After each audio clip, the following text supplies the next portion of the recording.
So what about the other 1% of the UFO phenomenon? Has there ever been legitimate sightings? As promised, we're going to cover this 1% in a future episode. But I'll share with you something a wise man once shared with me. Before we should start focusing on dealing with problems outside our world, we should first focus on solving the problems within our world. And before you can start solving problems within your world, you first have to solve problems within yourself and within your surrounding environment of family and friends. So basically what I'm trying to say is that we have priorities that we need to focus on first and foremost so we can successfully build our lives and our minds. Now, it's no secret that the difference between what the government knows about UFOs and aliens and what is shared or released to the public is extremely enormous. And unfortunately, governments and several organizations on Earth are taking advantage of the UFO phenomenon to achieve worldly agendas. So why do we see particle beams, huge ones, firing at things that are, you were saying 200,000 Gs? Yep. I mean, go over that. Well, because I think it's part of a test for if there are bad guys out there. Or maybe they're doing preparations for factions. We may be looking at more than one faction. Remember, these groups tend to fragment. They fractally fragment so that you have wars within wars within wars. You know. But why would NASA release that footage? Well, remember, you've got all the good guys in NASA, and then you've got a few who are not good guys. The good guys don't know that there's something to keep secret. Remember, the lie's different at every level. They believe the lies they've been told. So when you set up a structure, an institution, which is supposed to be open and above board and is supposed to present live TV of the shuttle missions, they present live TV. Now, the controllers can't say, oh, well, you can broadcast this, but you can't broadcast that.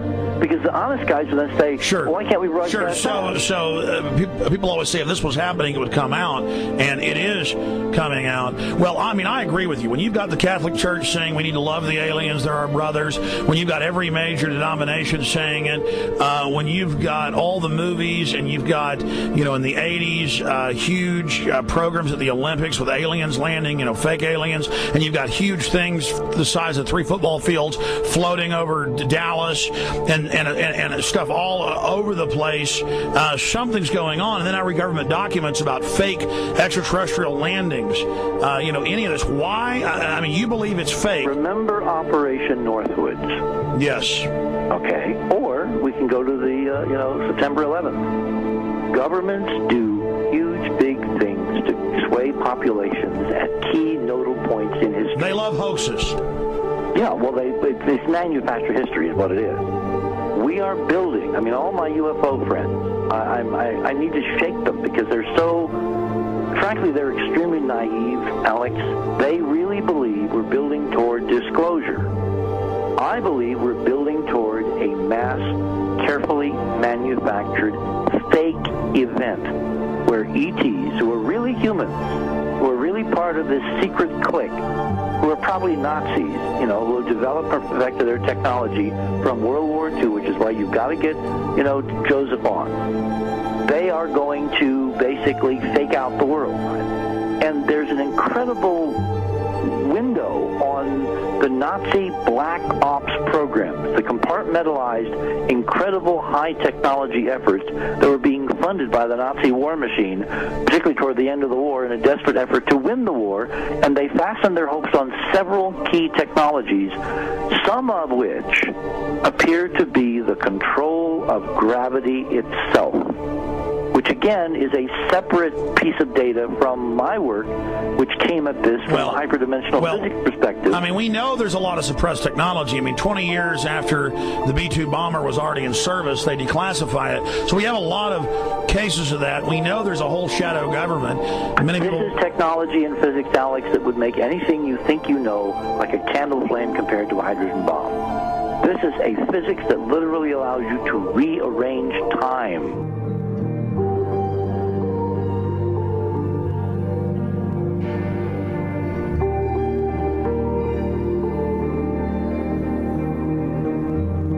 experiment. But I mean, imagine you've got all these compartments in these pyramids within pyramids of compartmentalization. That's why that's the New World Order symbol.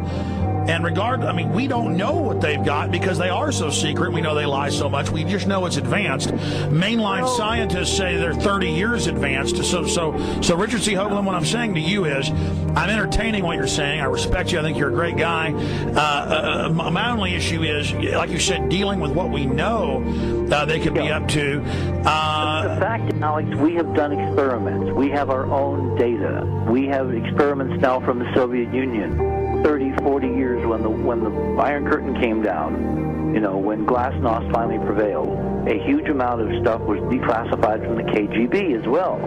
And we now have put this data together. We not only know what the physics is, we know what it can do, we know what it's based on, we know how to make it work. We've seen in our own experiments ample evidence. We've seen experiments across the American landscape and even in Europe that vindicate various parts of this.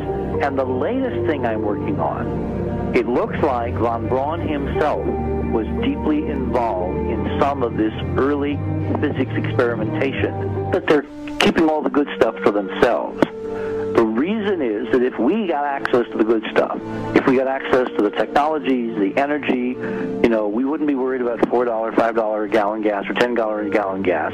We would live like people are supposed to live, all 6 billion of us who could live lightly on the earth, Alex, with this technology. And live longer. Absolutely, and better, and you could live to 200-300 and have the virility of your 20s and 30s. There's extraordinary medical breakthroughs, there's extraordinary physics breakthroughs, technology breakthroughs, energy. It's all been kept away. Think about it. We're already on a planet hurtling through space, all these wonders around you, and you've been taught it's bizarre to question, and that's because there's so many kooks in the alternative movement who do talk about ridiculous, Hollywood-style green men, instead of really looking at the shadow government and all these crazy secret societies that are admittedly running NASA and the shadow government. Well, ladies and gentlemen, during this talk that I'm going to give you, I'm going to explain to you the history of this phenomenon, who the secret government really is, and I will name them by name, the beginning group, the study group. I will tell you who they are today. I'm going to tell you what this is all about. I'm going to tell you who's selling drugs to your children, and I'm going to tell you why the United States government is afraid for you to find out what the truth is regarding UFOs.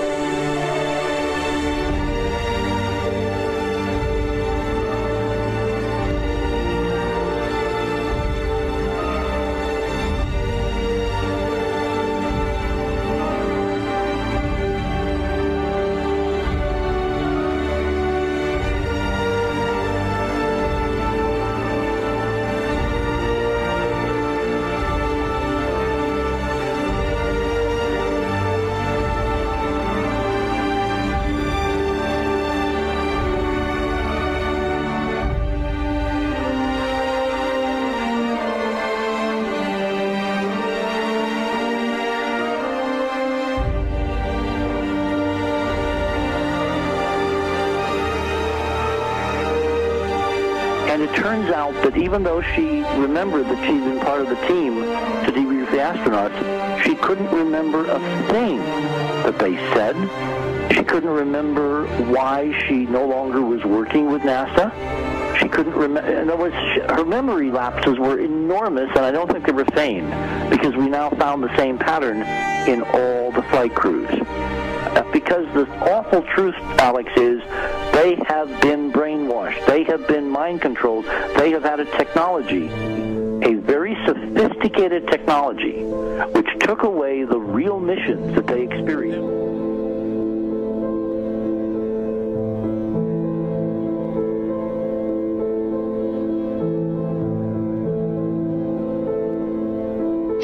Sorry.